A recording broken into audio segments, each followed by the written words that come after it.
She stole my baby in broad daylight, and everyone helped her get away.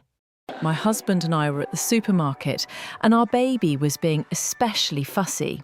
So he took her for a quick drive, the motion of which usually calms her down. It only took about 10 minutes to settle her, and I was still in the store, but was unsure how much longer I'd be, and there's poor cell reception inside.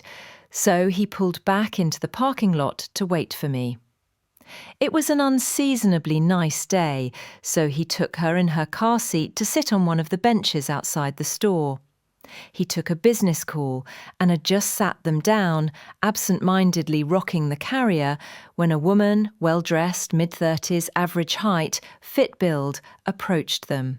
It's not uncommon for people to ask to play with our baby. She's got big rosy cheeks, soft wisps of gold hair, and the most adorable, gurgly, toothless grin, especially when she's deep into a good nap. But her nap schedule is paramount, so my husband was preparing to tell the woman she actually couldn't play with our baby right then. He was in shock for a minute, not fully believing someone would be ballsy enough to do something so sinister in plain daylight, so he said, "Excuse me, put her down," as his panic mounted. She remained calm this entire time, but when he called after her, she started walking away more briskly than when she'd approached. He ran full speed ahead, tried to grapple a carrier out of her hands, finally resulting to restraining her arms. This woman yells, "Help! He's trying to take my baby! Kidnapping! 911, help!" kicking him in the shin and pulling a pink bottle of pepper spray out of her handbag. Of course, no one in the parking lot was clocking the earlier interaction and assumed he really was a kidnapper, a lone man in a Deadpool t-shirt, versus a tiny, well-dressed woman. Immediately, a man knocked my husband to the ground and was holding him down.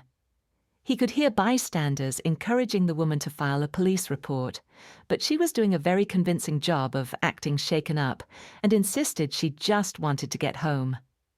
To make matters worse for my husband, she was driving a minivan. He was in a raw state of panic, realizing the entire parking lot had banded together to inadvertently facilitate the kidnapping of our daughter. He was begging and pleading with them, but no one was listening. They just kept screaming at him that the jig was up, and he needed to lie still and wait for police and stop terrorizing a young mother.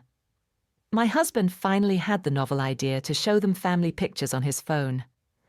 But, too panicked to think clearly, this manifested as him shouting, "I have pictures of the baby on my phone," which, of course, everyone interpreted as him having either stalking photos or, worse, pornographic images of the baby. It was at this point that a man, I can't entirely blame the man considering what he thought was going on, kicked my husband as hard as he could in the ribs. It was at this point I was coming out of the store, and I thought he was being robbed by these people. I was yelling for security, so panicked my chest constricted, and I could barely get any sound out. It was only then I realized he did not have our baby with him. When I saw she was being held by a woman, I was relieved. I thought maybe the woman had intervened to move my daughter out of harm's way while my husband was being robbed, and was walking away to get help. I couldn't find a security guard outside the store, so I ran up to the people holding my husband down, waving my wallet, pleading, "Take everything you want, just let up and leave us alone." And one of the men holding him down said something like, "Lady, we need to wait for police to deal with him." And I was so confused. Why would the muggers have called the police? I just kept stammering. "What do you mean? What are you talking about?" And made out someone saying, "He tried to abduct that woman's kid." I did not understand and was sure I'd misheard him. My husband would never hurt a child. And we have 4 kids. If he were going to commit a crime, bringing home another kid would be at the bottom of his list. I kept trying to understand what the man was saying, and suddenly it all clicked. I looked around for the woman who had the baby carrier, and she was halfway across the parking lot.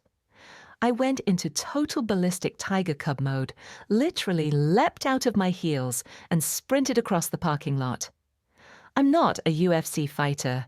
I've never even taken a self-defense class, so all I could think to do was grab the woman by her hair and squeeze her throat with my other hand. Which didn't do much. She was getting away even as I grappled with her. Amazingly, none of the other bystanders had yet to connect that my husband was telling the truth, and this woman was absconding with my baby. I yanked on her hair as hard as I could, and that was enough to make her drop the carrier. I was so scared and surprised that I actually just threw myself on top of the carrier, covering the entire thing like a blanket, and stayed that way without saying or doing anything else. The woman left. Not one person tried to stop her. Even though she was clearly leaving without the child, she claimed was hers, which would be pretty damn incriminating if I'd watched this scene unfold. Within the next couple minutes, police had arrived. After all that, there were still several bystanders who explained it as my husband trying to kidnap the baby. The police, to my horror, assumed that she must not have had bad intentions. The first questions they asked me after getting her description weren't investigative. They were questions thinly veiled, trying to convince me not to pursue charges, still placing blame on my husband. A small sampling, do your husband and the baby look dissimilar? Is there a chance she thought he was abducting the baby and she was trying to intervene? Could your husband have been doing something inappropriate or violent to the baby that would make her feel compelled to extricate the baby from the situation? Did she seem groggy or confused? Could she have mistaken either of them for her own family members? They spent more time verifying that the baby was actually mine than they concerned themselves with the fact that the baby was not actually hers. My husband had called his brother at that point, who works in an office with a lot of lawyers, and connected with one ASAP who gave us the priceless advice to get every officer's name and badge number, to request copies of the store's security tapes right away, and to escalate our complaint higher up the chain if these officers weren't taking us seriously. Finally, we had reason enough to believe we were being taken seriously. And we went home, and both just shook and cried until we had to get our other kids from school. My husband is seething with rage and grappling with a feeling of helplessness from how little he was able to do, and has 2 cracked ribs from when the man kicked him. To the officer's credit, they did ask if he'd like to press charges, but considering the man was genuinely convinced at the time that he was on the right side of intervening in a kidnapping and stayed to talk to police and apologized profusely when the truth became clear, he declined to press charges. Amazingly and frustratingly, there were still people who stuck around to talk to police who were giving my husband dirty looks, and one man who even implored the police to involve CPS to verify it was really our baby. What would you have done in this situation? Let us know your thoughts in the comments.